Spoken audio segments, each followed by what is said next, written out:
반갑습니다, 여러분. 오늘 주일 예배 또 우리가 함께 드릴 수 있게 돼서 너무나 기쁩니다. 우리가 온라인 상으로 예배를 드리지만 그래도 오늘은 또 온라인으로 우리가 성찬을 하면서 또 줌으로나마 또 얼굴을 또 뵐 수 있는 분들은 또 볼 수 있어서 또 의미가 있는 것 같습니다.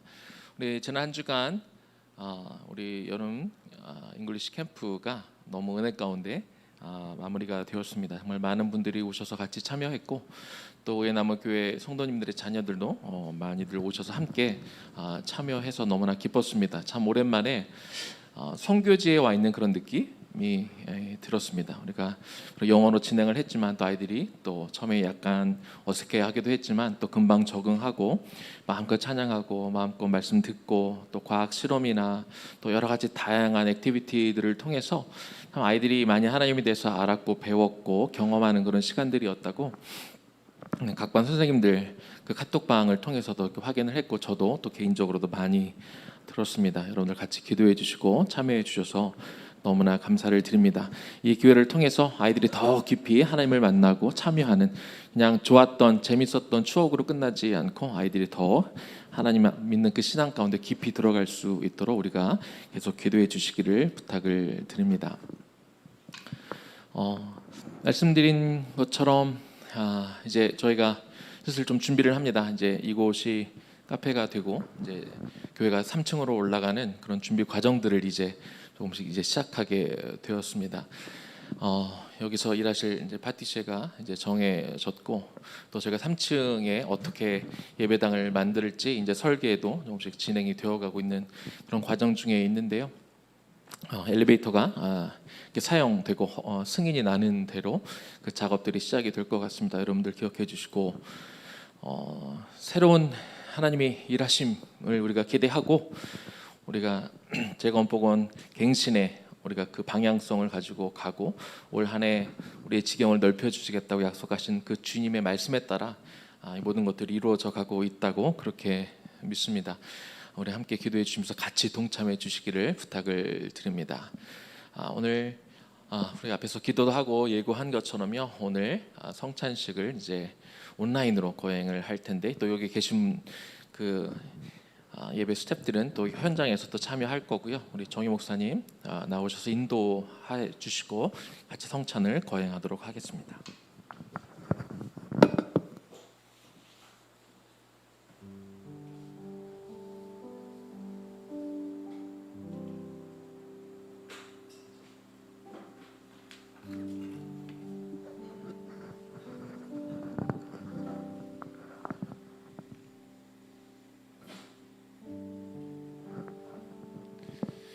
하나님을 믿고 예수 그리스도를 따르는 모든 분들을 이 거룩한 식탁에 초대합니다.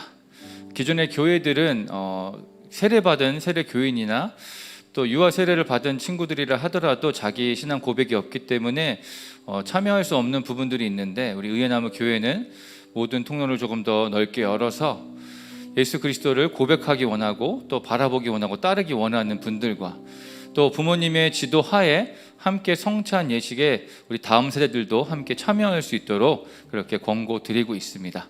각 가정에서 지금 함께 이 예식을 따라오시는 모든 성도님들이 그렇게 함께 참여해 주셨으면 좋겠습니다.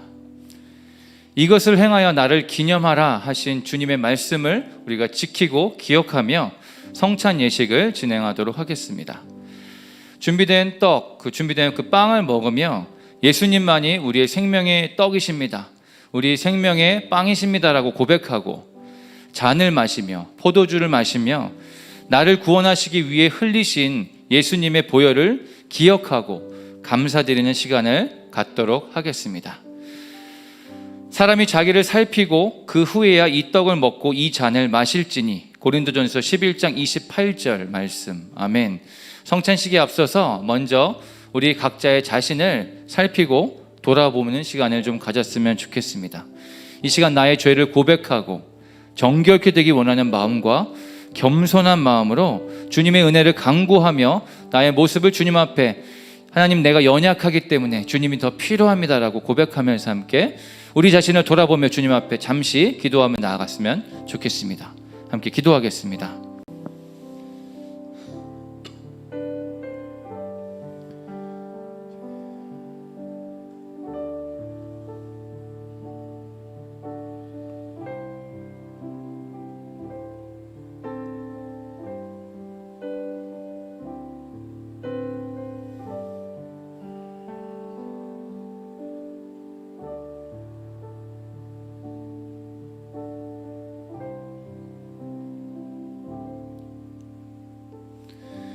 하나님, 이 시간이 단순한 어떤 예식으로 끝나는 것이 아니라 진정으로 예수 그리스도를 만나길 소망하며 또 그 은혜에 반응하기 원하는 그 심령들 가운데 주님의 역사하심을 온전히 바라볼 수 있는 시간이 되게 하여 주시옵소서.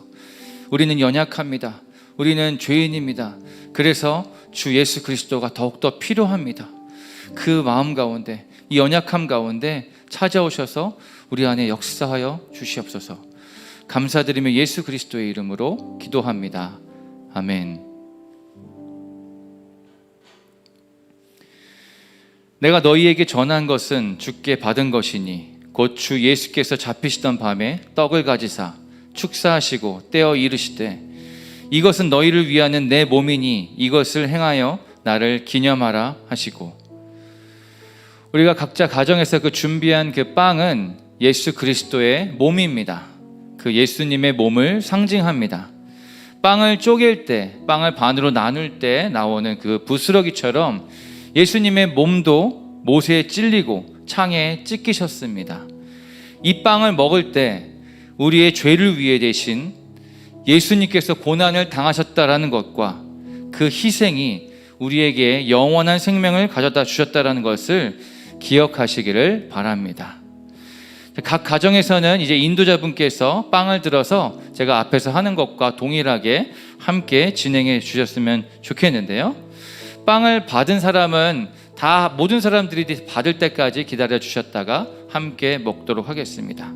또한 특별히 나눌 때, 그분에게 줄 때 누구누구를 위한 생명의 빵입니다, 이렇게 함께 좀 선포해 주셨으면 좋겠습니다. 우리 도유리를 위한 생명의 빵입니다, 우리 유진이를 위한 생명의 빵입니다, 이렇게 선포하시면서 인도자분께서 진행해 주시면 되겠습니다.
빵을 다 나누셨으면 이 시간 함께 먹겠습니다.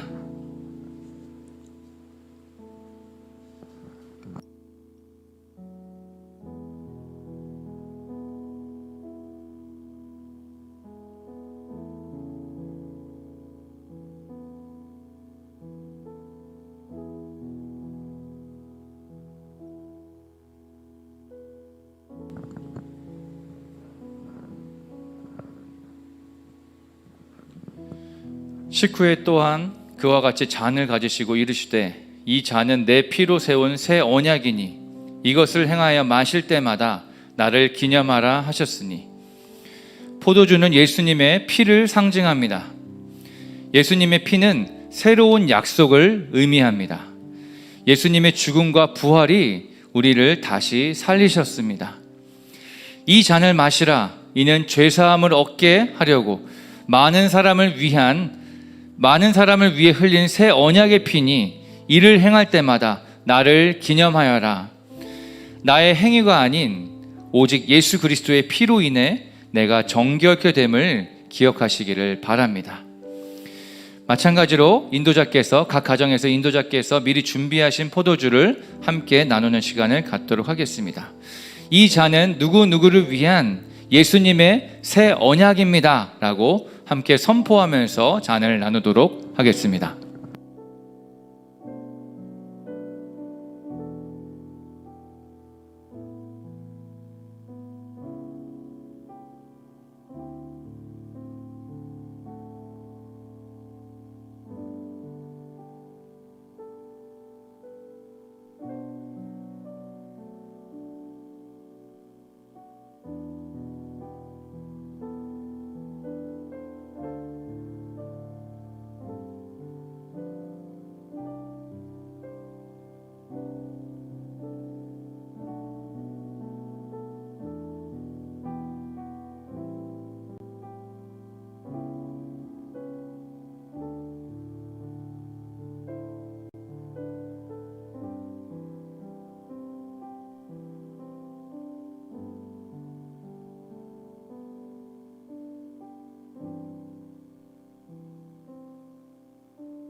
네, 잔을 다 나누셨다면 이 시간 함께 마시겠습니다.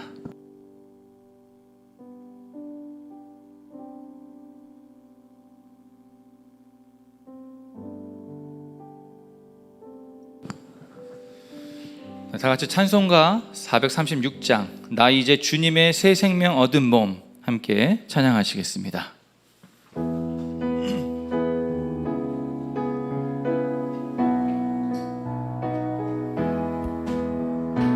나 이제 주님의 새 생명 얻은 몸 옛것은 지나고 새 사람이로다 그 생명 내 맘에 강같이 흐르고 그 사랑 내게서 해같이 빛난다 영생을 누리며 주 안에 살리라 오늘도 내일도 우리 1절로 다시 한번 찬양합니다. 나 이제 주님의 새 생명 얻은 몸 옛것은 지나고 새 사람이로다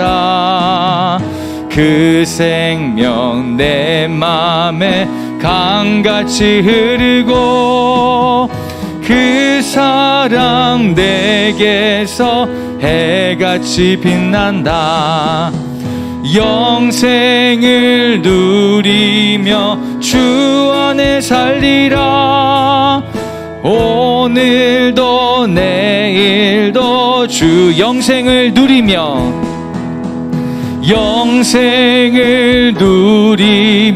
주 안에 살리라 오늘도 내일도 주 함께 살리라 함께 기도하겠습니다. 하나님 우리를 주님의 거룩한 식탁에 초대하여 주심을 감사드립니다. 우리의 노력과 열심으로 구원받을 수 없고 오직 예수님의 살과 피로 인하여 새 생명을 얻을 수 있음을 고백합니다.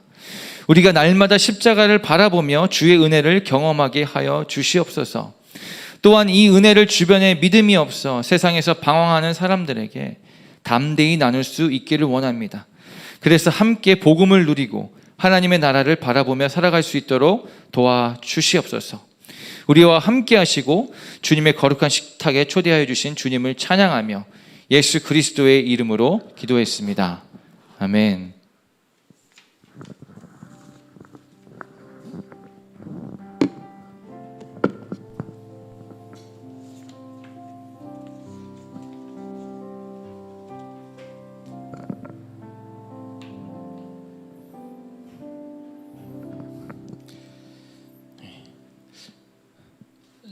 온라인으로 예배를 드리면서 온라인 성찬을 시작한 건 저희는 어떻게 보면 좀 나중에 시작한 거고 다른 교회들이 이제 성찬을 했다는 이야기를 듣고 이게 어떤 느낌일까 그랬는데요.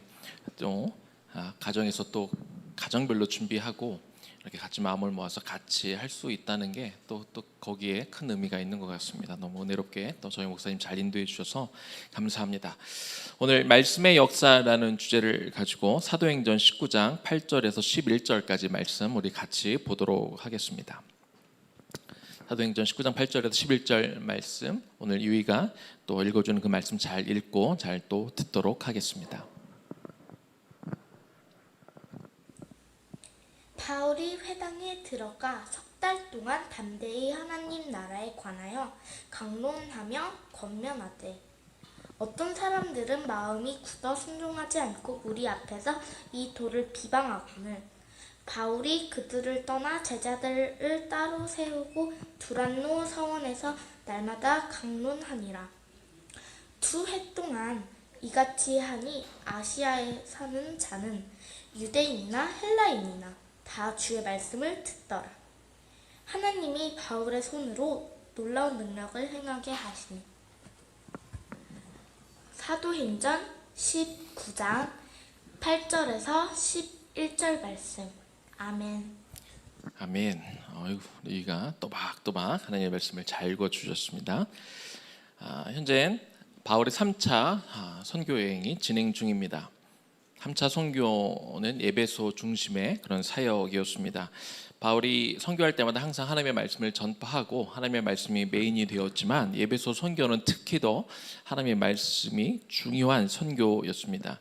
8절에 보면 회당에 들어가 석 달 동안 담대하게 하나님 나라의 복음을 전했다 이렇게 말씀하고 있는데요. 그러나 사실 회당에서 석 달 동안의 사역은 큰 열매는 없었습니다. 유대인들의 마음이 대부분 굳었고 바울을 계속해서 비방하였기 때문에 바울이 사역을 그만두고 나올 수밖에 없었습니다.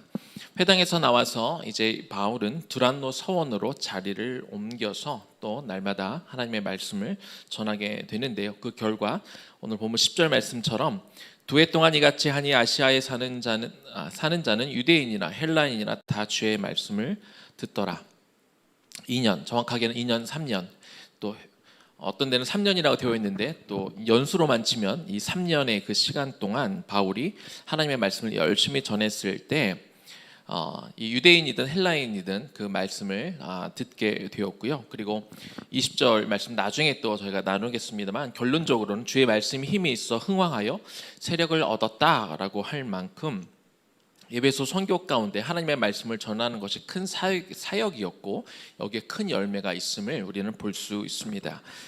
말씀드린 것처럼 바울이 말씀을 전했던 곳 2년 3개월 약 3년의 시간 동안 바울 말씀을 전했던 곳은 두란노 서원이었는데요.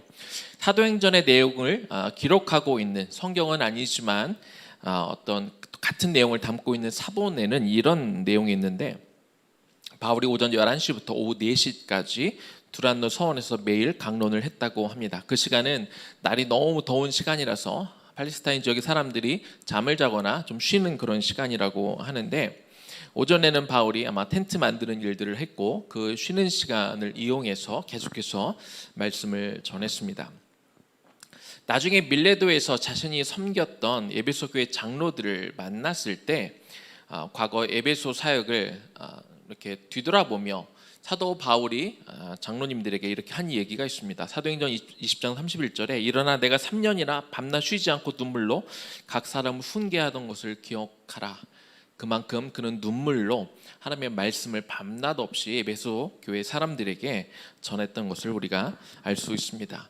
사도 바울이 1차, 2차 선교 여행을 다니면서는요, 그가 그렇게 오래 한 곳에 머물러 있지는 않았죠. 복음을 전하고 교회가 세워지면 또 그는 다른 곳으로 이동했고 계속해서 돌아다니면서 다양한 사람들에게 복음을 전했는데 그러나 에베소 사역에서는 거의 한 곳에 머물면서 말씀을 강론하는데 집중했고 여기에 또 큰 열매들이 있었음을 우리가 볼 수 있습니다. 하나님의 말씀은 사람을 바꾸고 새로운 역사를 만들어가는 그런 힘이 있습니다. 구약시대 가장 치열하게 종교 개혁을 했던 사람 중에 한 명인 이 남유다의 16대 왕이 요시아죠. 요시아의 개혁은 하나님의 말씀을 발견하는 데서부터 시작이 됩니다. 열왕기하 22장 8절과 11절 말씀인데요. 대제사장 힐기야가 서기관 사반에게 이르되 내가 여호와의 성전에서 율법책을 발견하였노라 하고 힐기야가 그 책을 사반에게 주니 사반이 읽으니라. 11절입니다. 왕이 율법책의 말을 듣자 곧 그의 옷을 찢으니라. 성경학자들은 요시야 왕이 종교개혁의 일환으로 성전을 수리하던 중에 성전 창고에서 토라 율법책을 발견했다고 합니다. 요시야는 율법서를 읽으면서 읽은 말씀 그대로 성경에 쓰여져 있는 그 말씀 그대로 우상들을 몰아내고 산당을 폐지하고 그리고 하나님 앞에 드려지는 제사, 오늘날로 치면 이 예배를 성전 한 곳에서만 드리도록 그렇게 하고 또 유월절을 온 백성들이 지키게 합니다. 하나님의 말씀을 그가 읽었을 때 왕의 마음에 큰 감동을 주었고 그 마음에 열정을 주어서 그가 종교개혁에 박차를 가할 수 있도록 도와주었던 것이죠. 이스라엘이 바벨론에 의해서 패망하고 포로로 잡혀갑니다. 하지만 하나님의 약속대로 70년이 지난 후에 세 차례에 걸쳐서 돌아오게 되죠. 이 황폐하던 이스라엘을 새롭게 할 수 있었던 것은요, 결국 또한 하나님의 말씀이었습니다.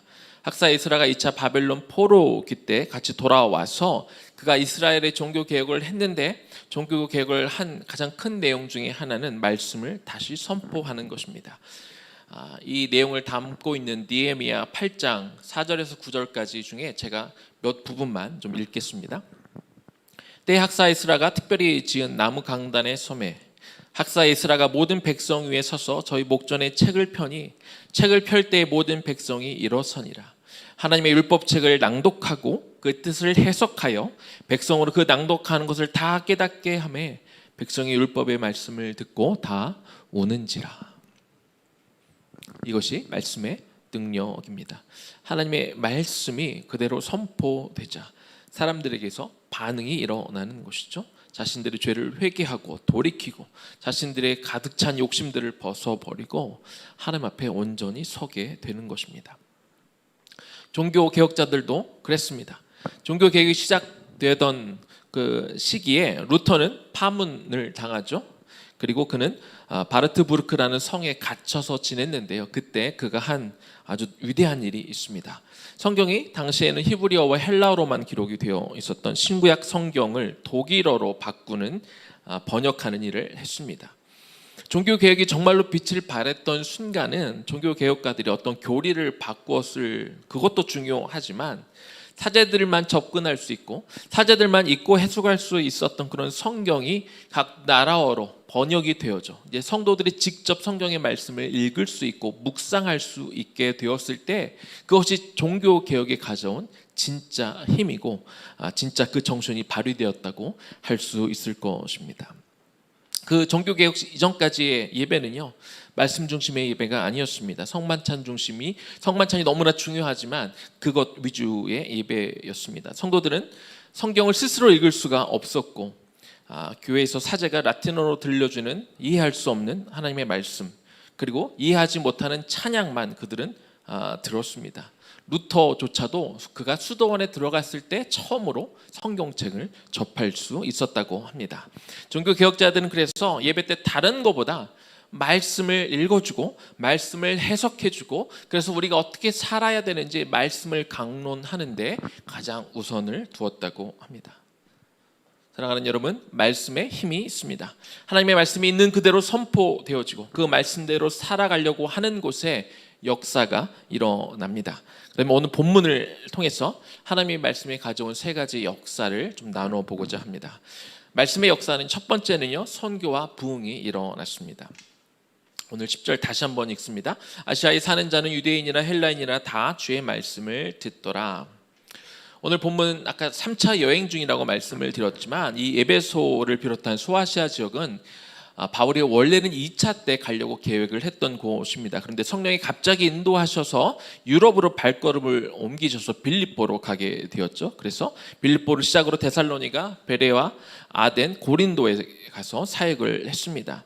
시간이 흘러서 하나님이 정하신 때가 되자 하나님이 또한 바울이 소망했던 곳, 말씀을 전하기를 원했던 곳으로 다시 보냅니다. 이 소아시아 지역, 특히 오늘 본문이 되는 예배소를 중심으로 그가 선교할 수 있게 되었습니다.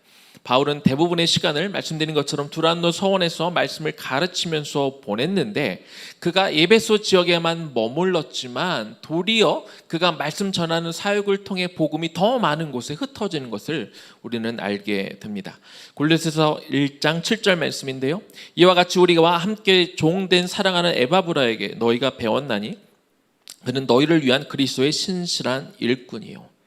에바브라가 이곳에서 말씀을 배워서 골로새 교회를 세웠고 인근 히에라볼리에 가서도 교회를 세웠습니다. 여러분 요한계시록에 우리가 잘 아는 7개의 교회를 여러분 들어보셨을 겁니다. 다 예배소 인근의 교회들입니다. 예배소 교회뿐만 아니라 서머나, 버가모, 두아디라, 사데, 빌라델피아, 라오디아 교회 이 7개의 교회가 다 빌립보를 중심으로 이렇게 시계 방향으로 이렇게 둘러서 있는 그런 교회들입니다.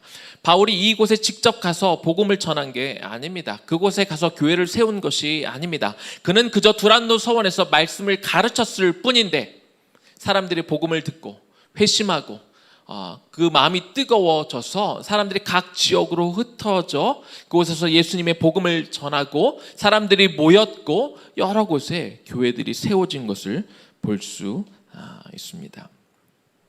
부흥과 성장은요 결국 말씀이 기초가 되어야 됩니다. 하나님의 말씀이 선포되어지고 하나님의 말씀이 사람들에 의해서 그 감동을 줄 때 사람들이 그 말씀을 가지고 있는 곳에 가서 말씀을 전하게 되고 사람들이 모이게 되고 교회가 세워지는 그 역사, 사도 바울이 직접 하지 않았어도 말씀을 받은 사람들이 다니며 새롭게 교회를 세워가는 그런 모습들을 오늘 우리가 말씀을 통해 볼 수 있습니다.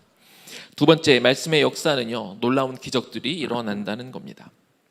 사도행전 19장 11절입니다. 하나님이 바울의 손으로 놀라운 능력을 행하게 하시니, 아침 저녁으로 바울이 한 일은 말씀을 전하는 일이었습니다. 그는 계속해서 말씀을 묵상하고 말씀을 가르쳤고 말씀대로 살도록 사람들을 그렇게 눈물로 권면했다고 하지요. 그런데 그렇게 말씀에 충만했던 바울에게, 바울이 직접 뭘 한 것은 아닌데 그 말씀으로 충만한 바울로부터 기적이 일어나는 것을 볼 수 있습니다. 그 놀라운 능력이 행했다고 했는데 이 놀라운 해당하는 단어, 이 튀쿠사스라는 이 헬라어 단어의 원어적인 의미는 예외적인, 두드러진이라는 의미를 가지고 있습니다. 바울을 통해 생겨난, 꼭 바울이 아니더라도 성경에 있는 기적들은 다 초자연적이고 정말 다 놀라운 기적들인 것은 맞는데, 특별히 이 말씀을 가르칠 때 능력이 충만해진, 성령이 충만해진 바울을 통해 생겼던 그 기적은 더 특별히 예외적인 것이었다, 이렇게 성경이 말해주고 있는 것이죠. 바울이 아까도 말씀드렸지만 오전 중에는 그가 텐트 만드는 일을 했습니다. 그러면서 그가 땀이 나니까 손수건을 쓰기도 하고 앞치마를 두르기도 했는데, 사람들이 바울이 사용했던 그런 앞치마는 손수건을 가져다가 아픈 자들, 귀신 들린 자들에게 갖다가 몸에 대기만 해도 그들의 병이 낫고 귀신 들린 자가 떠나는 놀라운 역사들이 일어난 것입니다. 이것을 바라본 여러 사람들이, 특별히 이 마술을 행하던 유대인들, 또 제사장 가문 출신으로 짐작이 되는데 그 스게와의 7 아들들이 이것을 흉내내고자 했습니다. 그래서 그들도 예수의 이름으로 귀신을 쫓아내려고 했더니 오히려 악귀가 예수와 바울을 증거하는 일이 벌어집니다. 사도행전 19장 15절 말씀을 보니까 악귀가 대답하여 이르되 내가 예수도 알고 바울도 알거니와 너희는 누구냐 하며, 그 마술을 행하던 유대인들 그리고 제사장의 아들들이 바울이 직접 사단을, 귀신을 쫓아낸 것이 아니라 그저 바울의 몸에 닿았던 것들을 놓고 했을 때 병이 낫는 기적들을 바라보면서 우리도 예수의 이름으로 행하면 우리도 저렇게 되나 보다라고 자신들도 행하려고 했더니 그런 일이 벌어지지 않았다는 것입니다. 왜 그런 일이 벌어지지 않았을까요? 그들의 하나님을 향한 신앙은 진짜 신앙이 아니라 참 신앙이 아니라 그저 흉내내는 신앙에 불과했기 때문에 그렇습니다. 뿐만 아니라 어떤 그런 능력을 통해서 하나님께 영광을 올려드리기 위해서가 하는 것이 아니라 자신의 영광을 구했기 때문에 그런 일이 벌어진 것이지요. 그래서 오히려 그 악귀 들린 사람들이 그들을 공격하는, 그렇게 망신을 당하는 일이 벌어진 것입니다. 초대교회 당시에는요, 정말 많은 기적들이 일어났습니다. 오늘날에 일어나지 않는 그런 많은 기적들이 일어났는데요. 사실 그때 상황과 지금 상황은 다릅니다. 지금은 예전처럼 많은 기적이 일어나지는 않습니다. 초대교회 당시에는 많은 우상들이 범람한 사회였었고, 그리고 예수 그리스도를 모르는 이방 지역에 효과적으로 하나님이 정말 능력 있고 위대한 신이고 유일한 신임을 그들에게 강조하고 알려주고 눈앞에 보여주기 위해서 하나님이 기적을 효과적으로 이렇게 사용하셨습니다. 이에 비해 현재는 이미 복음이 많은 곳에 선포가 되었고 많이 전해졌기 때문에 하나님이 계시다는 것을 물리적으로 입증하기 위해서 그렇게 기적을 많이 사용하시지는 않고 있는 것이죠. 초대교회, 제가 놀라운 역사 가운데 사실 많은 기적이 있었다라고 말씀을 드리기는 했는데요. 그런데 정작 사도 바울이 기적에 대해서 어떤 관점을 가졌는지 우리는 살펴볼 필요가 있습니다. 사도행전을 쓴 저자 누가는 사도행전에는 바울을 통해 어떤 기적들이 있었는지를 자세하게 기록을 했는데, 정작 사도 바울이 기록한 여러 서신서를 보면은요, 어떤 기적이 일어났는지 정확하게 기록되어 있는 부분이 한 군데도 없습니다. 고린도 전서를 한번 볼까요? 사도 바울이 기록한 1장 22절과 23절 앞부분인데요. 유대인은 표적을 구하고 헬라인은 지혜를 찾으나 우리는 십자가에 못 박힌 그리스도를 전한다, 이렇게 이야기합니다. 바울은 표적을 보여주면서 일부러 사람들의 시선을 끌고 내가 이것을 이용해서 뭔가를 해야지라고 자신이 먼저 원해서, 자신이 먼저 사람들의 마음에 감동을 주고 뭔가 놀래켜서 복음을 효과적으로 전하기 위해서 이렇게 기적을 사용하려고 한 적이 없었다는 겁니다. 그는 그저 말씀으로 그리스도를 전하는 데 집중했습니다. 로마서 15장 18절과 19절 말씀입니다. 그리스도께서 이방인들을 순종하게 하기 위하여 나를 통하여 역사하신 것 외에는 내가 감히 말하지 아니하노라. 그 일은 말과 행위로 표적과 기사의 능력으로 성령의 능력으로 이루어졌으며 그리하여 내가 예루살렘으로부터 두루 행하여 일루리온까지 그리스도의 복음을 편만하게 전하였노라.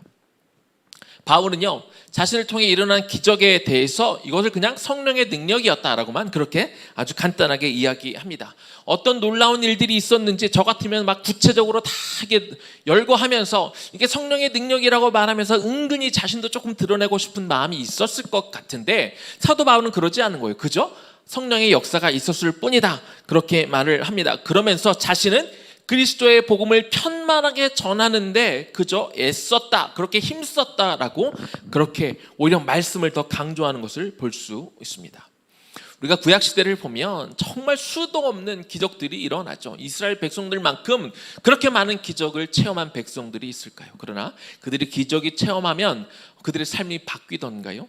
그렇지 않습니다. 아무리 많은 기적을 보여줘도 그들이 하나님의 말씀에 기초가 세워지지 않으면 결국 또 하나님을 배신하고 또 우상을 섬기고 하나님을 배반하는 것들이 계속되는 그 반복의 역사를 우리는 이미 알고 있는 것이죠. 그렇다면 오늘을 살아가는 우리는 어떤 기적을 추구하면 좋을까요? 사도 바울이 두란노 서원에서 계속해서 말씀을 가르치고 강론할 때 그에게 놀라운 능력이 생겨서 그에게 성령이 충만해져서 그를 통해 역사가 일어났는데요. 저와 여러분도 어떤 눈에 띄는 초자연적인 현상을 기대하기보다 말씀에 충만해진 바울을 통해 역사가 일어나는 것처럼 저는 저와 여러분이 말씀에 충만해지기를 먼저 사모하면 좋겠습니다. 그러면 어떤 일이 여러분들 가운데 벌어질까요? 여러분 말씀을 읽을 때 일반적인 사람들은 어떤 어려운 상황이 발생하게 되면 원망할 수밖에 없고 불평할 수밖에 없고 두려워 떨 수밖에 없지만 하나님의 말씀을 우리가 읽었을 때 그 말씀이 우리에게 주시는 어떤 평안 때문에, 말씀이 우리에게 위로해 주시는 것 때문에, 말씀이 우리를 붙들고 있음을 우리가 알기 때문에 모든 사람들이 같은 상황에서 떨 때 저와 여러분은 떨지 않을 수 있는 그 굳건한 믿음이 있었으면 좋겠습니다. 기적이라는 게요, 단순히 어떤 초자연적인 현상이 일어나야만 기적이 아닙니다.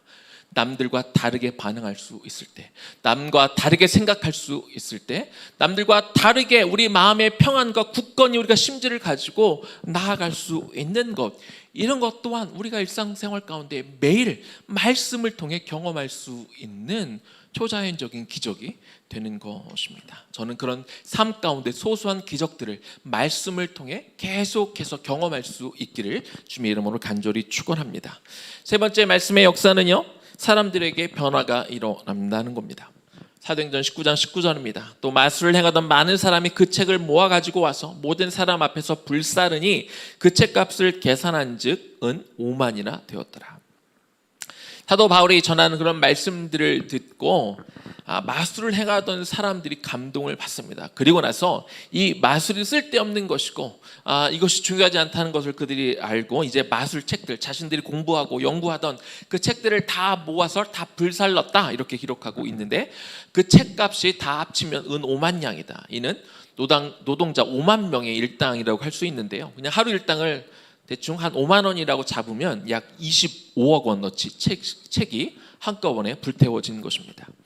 에베소에는요, 당시 아데미 신전이라는 그 당시에 고대 7대 불가사의로 불렸던 대단한 신전이 있었습니다.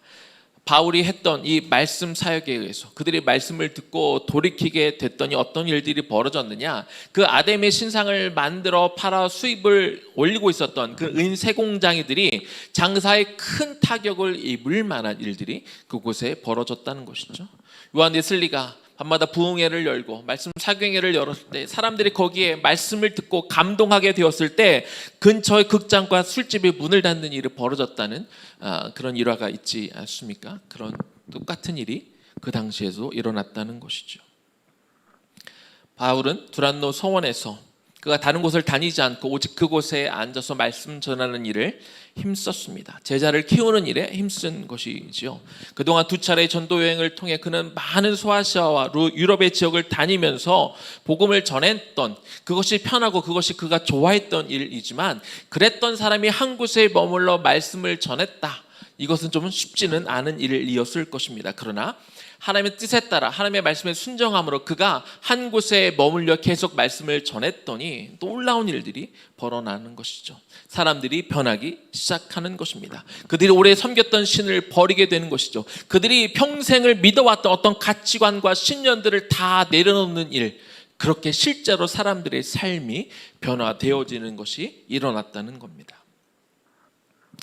오늘날 많은 사람들이 자기가 나는 죄인입니다, 그걸 인정합니다. 그리고 예수님을 나의 구세주로 내가 영접합니다, 내가 믿습니다, 나는 그렇게 구원을 받았습니다 라고 고백하지요. 감사한 일입니다. 그러나 또 엄밀히 보면 그 고백을 하기 전과 그 고백을 한 이후의 삶이 정말 바뀌었느냐, 별로 변한 것이 없어 보이는, 잠깐 변한 것 같다가 다시 되돌아가 버리는 그런 우리 성도님의 삶이 참 많은 것 같습니다. 바울은 예수님이 하셨던 대로 한 것이 있습니다. 예수님은 그의 공생의 3년 동안 12명의 제자들을 키우는 데 집중하셨습니다. 물론 때로 많은 무리들 앞에서 말씀을 전하기도 하고 여러 가지 사역도 하셨지만, 결국 예수님이 가장 힘쓴 것은 무엇이었느냐? 소수의 제자들을 불러서 그들을 키우는 그 일을 가장 중요하게 여기셨다는 겁니다. 많은 사람들 앞에서 예수님의 말씀을 전하기도 하시고 기적을 행하기도 하셔서 구름대처럼 사람들이 몰려들기도 했지만, 결국 예수님이 그들이 원하는 것을 주지 않는다는 것을 깨닫게 되자 사람들이 어떻게 됩니까? 잠시 마음이 뜨거웠다가 다시 원래의 삶으로 되돌아간 것이죠. 예수님은요, 이처럼 쉽게 마음이 변하고 그저 쉽게 그냥 예전의 삶으로 돌아가는 대다수의 사람들을 어떻게든 설득해서 그들로 하나님의 나라를 만들려고 하지 않으셨습니다. 예수님은 숫자에 연연하셨던 분이 아닙니다. 하나님도 오히려 사람들의 숫자를 점점 줄이려 하셨습니다. 하나님이 기드온에게 32,000명의 군사는 너무 많다, 이렇게 말씀하십니다. 그리고 군대의 숫자를 줄이라고 하시죠. 20,000명으로 줄였는데 너무 많다. 그래서 결국 300명만 남게 하셔서 그들로 전쟁을 승리케 하십니다. 전쟁에서 군대의 숫자로 우리가 전쟁에서 승리하는 것이 아니듯, 이 영적인 전쟁은 다른 역사가 일어나는 것이죠. 하나님의 역사에는요, 많은 수의 숫자가 필요한 것은 아닙니다. 하나님은 어떤 사람들을 찾느냐, 정말로 하나님의 말씀을 믿고 하나님의 말씀을 따르고 하나님의 말씀대로 살려고 애쓰면서 먼저 자신의 삶이 바뀌어가는 사람, 자신의 인품이, 자신의 인격이 예수님을 닮아 변하는 사람들을 찾으십니다. 그리고 그 사람들을 통해 이 땅을 하나님의 나라로 만들어 가시는 것이죠. 여러분, 정말 하나님의 말씀을 붙들고 하나님의 말씀대로 살아가려고 애쓰십니까? 정말로 하나님의 말씀대로 내가 살려고 하면서 여러분들의 인생이, 여러분들의 삶이, 여러분의 가치관이, 여러분의 생각이 바뀌어가고 있습니까? 하나님은 진심으로 이 땅을 하나님의 나라로 바꾸어 가기를 원하는 그런 소수의 사람들을 찾으십니다. 여러분들은 그런 소수의 사람에 해당이 되십니까? 아니면 적어도 그 소수의 사람이 되기를 원하고 계십니까? 이제 말씀을 마무리하겠습니다. 예배소에서 일어난 부흥운동을 오늘 20절에서 이렇게 간략하게 요약하고 있습니다. 이와 같이 주의 말씀이 힘이 있어 흥왕하여 세력을 얻으니라. 20절의 말씀을 잘 읽어보면요, 이 말씀을 잘 읽어보면 바울이 두란노 소원을 통해 사람들을 가르쳤을 때 어떤 일이 벌어졌냐면, 그냥 단순히 교회가 부흥했다 이렇게 써 있지 않아요. 제가 다시 읽어볼게요. 주의 말씀이 힘이 있어 흥왕하여 세력을 얻으니라. 흥왕하고 세력을 얻은 게 뭐라고요? 교회가 아닙니다. 흥왕하고 세력을 얻은 건 주의 말씀이에요.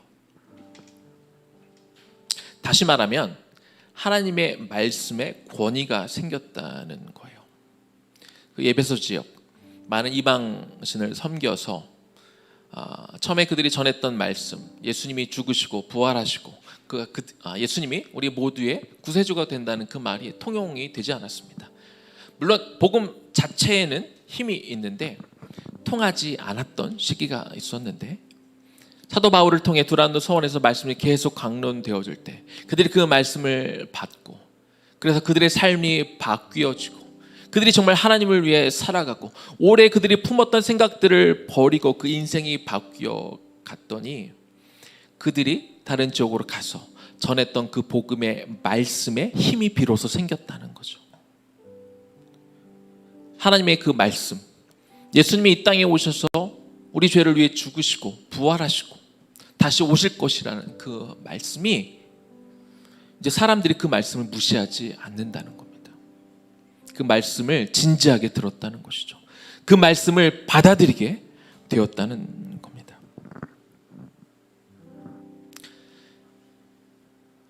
흉내내는 정도의 신앙을 가진 사람들이 하는 말씀, 설령 그들이 복음이 전한다 할지라도 그 정도 신앙을 가진 사람들에 의해서 그 말씀이요 힘을 낼 수는 없습니다.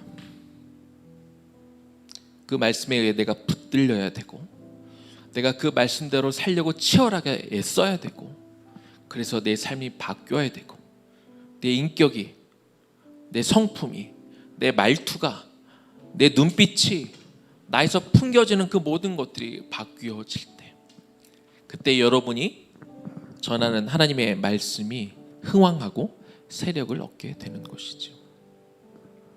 그래서 우리가 날마다 말씀을 읽고 묵상하는 것이 너무 중요합니다.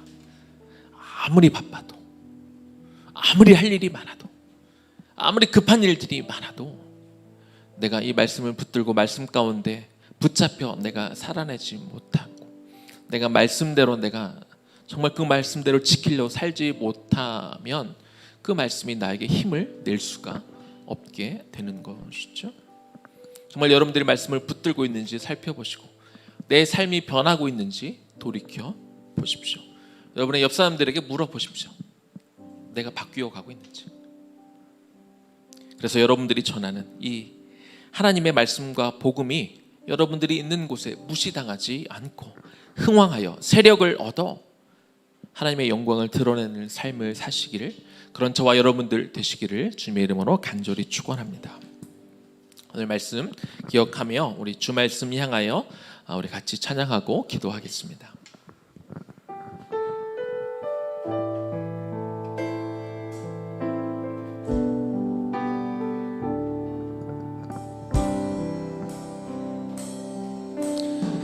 하늘에 나는 새도, 하늘에 나는 새도 주 손길 돌보시네.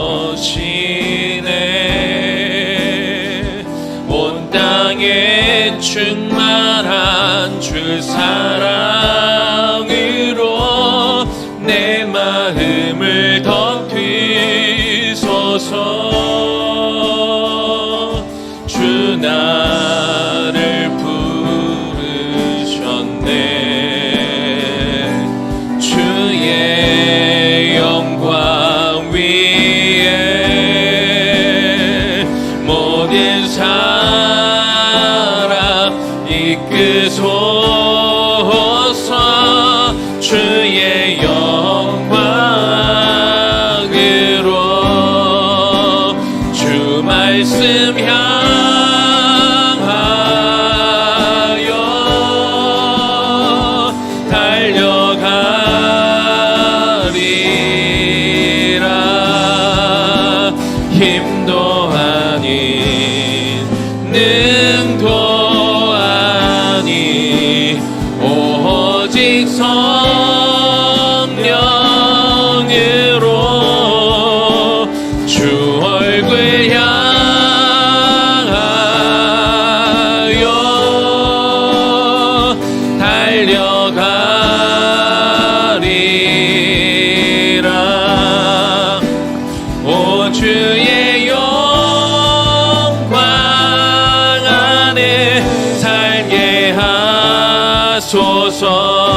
주 말씀 향하여 주님 내가 달려가겠습니다.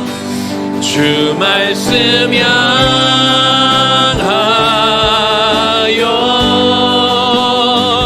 달려가리라.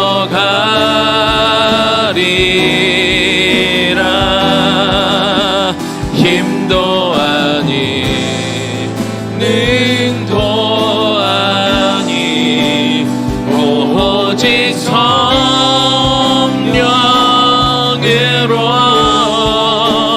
주 얼굴 향하여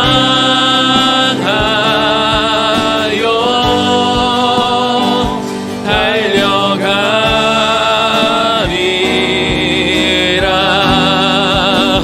오 주의 영광, 오 주의 영광 안에, 오 주의 영광, 오 주의 영광 안에, 오 주의 영광 안에 살게 하소서. 우리 같이 한번 기도합시다. 주님, 내가 주의 말씀을 다시 한번 붙들고 가겠습니다. 내 삶이 정말 변화되어지기를 원합니다. 하나님, 말씀을 내가 온전히 붙듦을 통하여 내 인격이 바꾸어지게 하여 주옵소서. 하나님, 나를 통해서 하나님 정말 내가 먼저 바뀌어지는 놀라운 기적들이 일어나게 하여 주옵시고, 또 변화되어진 나를 통해, 변화되어진 나의 인품을 통하여 하나님 내 주변에 내가 만나는 사람들에게 전하는 정말 주님의 복된 그 복음의 소식이 힘이 있고 흥왕하고 세력을 얻어 하나님 나를 통해 주변에 더 믿는, 하나님을 믿는 사람들이 일어나게 하시고, 내가 있는 그곳에 하나님의 권세와 하나님의 다스림과 통치가 일어나는 하나님 나라로 바뀌어가는 그 놀라운 일들이 나를 통해 일어날 수 있도록 주여 나에게 힘을 주옵소서 하는 마음으로 주님의 이름 한번 부르고 기도하며 나아갑니다. 주여, 하나님의 시간 기도합니다. 하나님, 우리 하나님의 말씀을 이 시간 다시 한번 들기를 원합니다. 하나님의 말씀에 능력이 있는 줄로 믿습니다. 하나님의 말씀에 그 놀라운 능력이 우리에게 있는 줄로 믿습니다. 하나님, 주여 그 말씀을 내가 붙들기를 원합니다. 하나님, 그 말씀을 내가 붙들게 하여 주옵소서. 하나님의 말씀 있는 곳에 선교와 부흥이 일어났고, 하나님의 말씀 있는 그곳에 놀라운 기적들이 일어났고, 하나님의 말씀 있는 그곳에 하나님의 말씀이 흥왕하였다고 성경은 기록하고 있습니다. 하나님, 이 시대에 나를 통한 놀라운 기적들이 일어나기를 원합니다. 하나님, 초자연적인 기적들이 일어난 것도 좋겠지만 하나님의 말씀을 듣고 붙들고 살아가는 나를 통하여 하나님 내 인격이 먼저 바뀌기를 원합니다. 내 눈빛이 바뀌기를 원합니다. 사람들을 대하는 나의 마음의 태도가 바뀌기를 원합니다. 하나님, 사람들이 먼저 내가 정말 예수를 인하여 내가 바뀌어가고 있음을 사람들이 알게 하여 주시옵소서. 그렇게 깨닫게 하여 주시옵소서. 그렇게 변화되어진 내 모습을 통해 내 입술에 나오는 행동을 통하여, 내 입술에서 나오는 말들을 통하여 하나님 내 인품과 내 하나님 눈빛을 통하여 하나님 정말 사람들에게 하나님의 그 말씀에 정말 능력이 생겨나고 하나님의 말씀에 흥황하여 세력을 얻는 일들이 일어나기를 소망합니다. 하나님, 나를 통하여 내가 먼저 하나님의 철저한 다스림을 받을 때 하나님 내가 있는 곳에, 하나님 내가 거하는 곳에 하나님의 말씀이 영향을 미치게 되게 하여 주시옵소서. 하나님, 내가 있는 곳에 하나님의 다스림이 일어나는 곳으로 바뀌어가게 하여 주시옵소서. 내가 적어도 그것들을 놓고 기도하는 자가 되게 하여 주시옵소서. 그렇게 되지 않는 것에 대한 안타까움을 가지고 살아가게 하여 주시옵소서. 하나님의 말씀이 온전히 흥황하여 부흥하는 그런 일들이 나를 통해 일어날 수 있도록 주여 도와주시옵소서.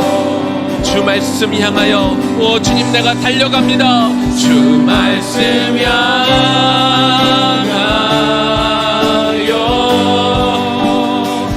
달려가리라.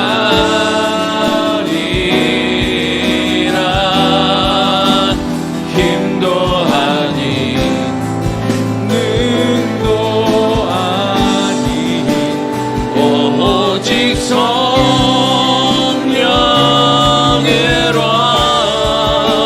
주 얼굴 향하여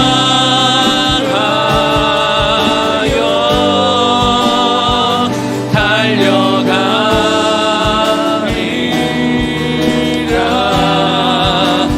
오 주의 영광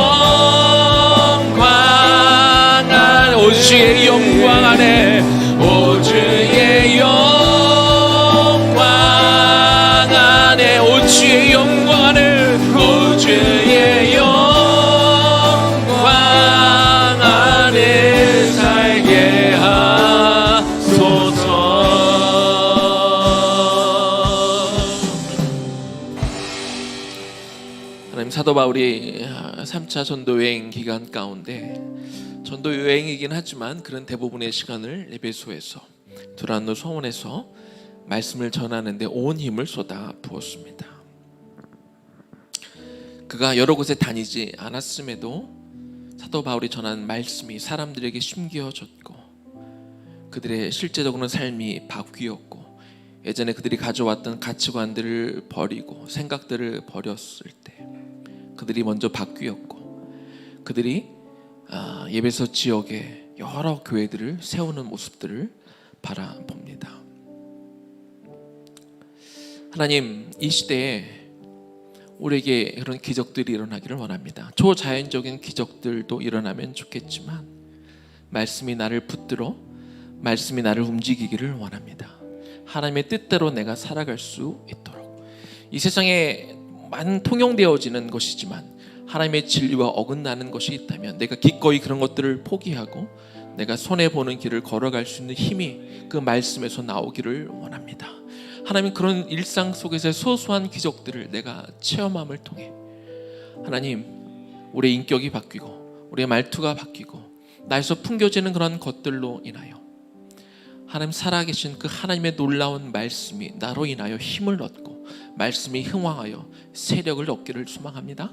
그래서 내가 가는 곳에 말씀의 다스림이 있고 말씀의 통치가 있기를 소망합니다. 하나님의 나라가 나를 통하여 이루어져 가기를 소망합니다. 비록 어려운 곳들이 있습니다. 하나님, 기존의 사회가 회사들이 이 세상의 가치관과 논리로 꽉 묶여있는 곳에 쉽게 말씀에 들어가기는 어렵습니다. 하나님, 그 어려운 것들 하나님이 이미 알고 계시죠. 그러나 이런 현실에 대해 안타까워하는 마음을 우리에게 주옵소서. 하나님, 애통하는 마음을 우리에게 주옵소서. 그리고 포기하지 않고 내가 속해 있는 곳에 정말 말씀이 들어가 그것들을 흔들어낼 수 있도록, 마치 그 빌립보 교회가 옥문이 열리고 묶여있던 모든 사람들, 찬양을 불렀던 바울과 실라만 착고가 풀어지고 옥문이 열렸던 것이 아니라 그 감옥에 있던 모든 사람들이 묶여있던 것들이 다 열렸던 그 놀라운 일이 내가 속한 일터에서, 회사에서, 가정에서, 우리 이웃에게 일어나기를 소망합니다. 그것은 그 키가 말씀에 있음을 알게 하여 주시고 내가 어렵고 힘들어도 말씀을 늘 붙들고 말씀대로 살아가기 위하여 애씀을 통하여 내가 붙들고 있는 이 말씀이 흥화하여 세력을 얻어 놀라운 하나님의 영광이 드러나는 그 삶을 살아내기를 소망하오니 주여 우리를 도와 주옵소서. 이제는 우리 주 예수 그리스도의 은혜와 하나님 아버지의 극진하신 사랑하심과 성령의 감동 역사하심과 그 교통하심이 이제는 말씀대로 우리가 살기로 결단하며 나를 통해 나오는 그 모든 그 말씀이 흥왕하여 세력을 얻어 내가 있는 곳에 하나님의 다스림과 통치가 일어나도록 그렇게 살아가게 될 우리 청장년 세대와 우리 다음 세대들 머리 위에 지금부터 영원까지 충만하게 거하시기를 간절히 축원하옵나이다. 아멘.